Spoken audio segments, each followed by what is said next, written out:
Hi, everybody. Welcome to Be Better Tomorrow. I am your host, Jason Fisher, and this is your show for personal and professional development.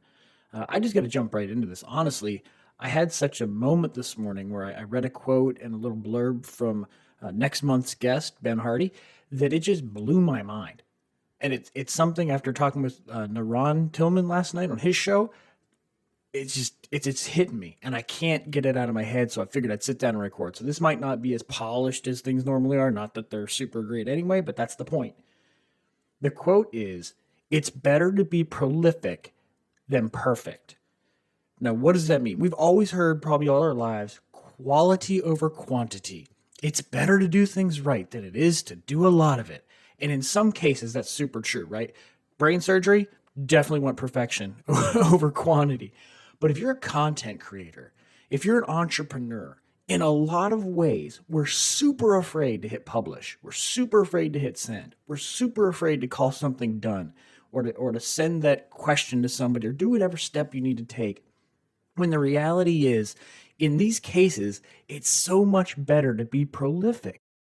If you want to be a writer, if you want to create content that changes people's lives and helps them, just write.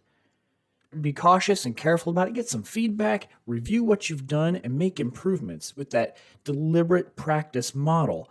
But if you just sit and write one article for the next 5 years, I guarantee you're not going to be a writer because you're putting all your eggs in that one basket. Where reality is, if you write consistently and you write about your topic that you're passionate about over and over again, and you research it and you look into it and you find quotes about it and you're talking about it all the time, you become an expert in that field. I remember an episode of Scrubs, the TV show, where a girl put herself out there as an expert in, I think, endocrinology or something like that. And man, I don't even know what that is. But the doctors around her started challenging her on it about whether or not she was an expert, and they would ask her questions, and she would go look things up in little textbooks that she'd hidden all over the place, including having her white coat lined in pages from the textbook. And one of her friends looked at her and said, "You know this stuff. You've studied. You have become the expert you are pretending to be." And often those actions actually change our behaviors in such a way that we do become the things that we pretend to be. It's easier to act yourself into being than it is to be yourself into acting, as it were. You can't change your inner being by just willing it. You have to design your day to do the things that you are claiming you can do, almost like a fake it until you make it. But I'd say do it until you are it. Because eventually, if you position yourself as an expert and you act like an expert, you will become an expert.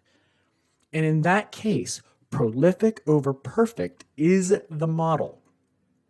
You could say all day long that I want to be great at something, but if you're only doing it once, if you're this kind of person who goes to work every day and does the same thing over and over and over again, you might have 20 years of experience, but in reality, you got 1 year of experience 20 times because you didn't change what you're doing and you didn't grow in it. You just continued. Now, you might be really good at that one thing that you do, and that's fine.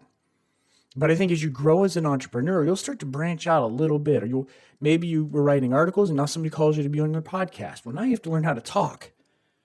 Go to Toastmasters. Always push for that. But take time to go and do that. Now you might be scared out of your mind the first time, and the first time might suck. But I guarantee after the 100th podcast that you've been interviewed on, you'll learn a few things. You'll learn that you can tell the same stories over and over and over again if you do it right. And so you can practice those stories so they come off fluently. So you're not nervous about it because you're comfortable with the topic and what's going on. So listen, if you're an entrepreneur, if you're a content creator, if you're somebody that's trying to put themselves out there, just do it. Just do it. Show your work. Put it out there. Let it be seen. Let it be mocked. Use your coaches or use your critics as coaches. Take feedback from them. You know what? Maybe they're right. Maybe I did ramble on in this particular section too long. Maybe as I didn't right now, I'm just kind of winging it. Maybe I didn't think enough about it. And I do need to put a little bit of extra thought. I'll find that balance between just spitting it and putting it out there, perfecting it to the point where it's done when somebody takes it away from me. These are the kinds of things that you need to think about. Listen, we're all terrified. Everybody who puts stuff out there. Gary Vee, probably the first time he put something out there, was a little bit nervous about it. But now he puts stuff out all the time. Some of it's great. Some of it stinks. Some of it's just not for me, but it's for you. That's the point. Put your content out there. Take the risk, take the chance. Follow the 5-second rule of Mel Robbins, where if you think about it, you got 5 seconds to make it happen. And if you don't make it happen, it's probably not going to happen. Just count down from 5 and do it. Make it happen. All right. I just had to get this out there. I might just put this out as a bonus episode, or I might just put this out as a bonus episode, or maybe it's just for me to get it off my chest, but I feel better about it. So if you enjoyed this, let me know on Twitter or let me know in the comments at BeBetterTomorrow.com. I would love to hear from you. And if you can just give me a thumbs up and say, that's me, and I'm going to push the button this week, I would appreciate it. All right. Bye.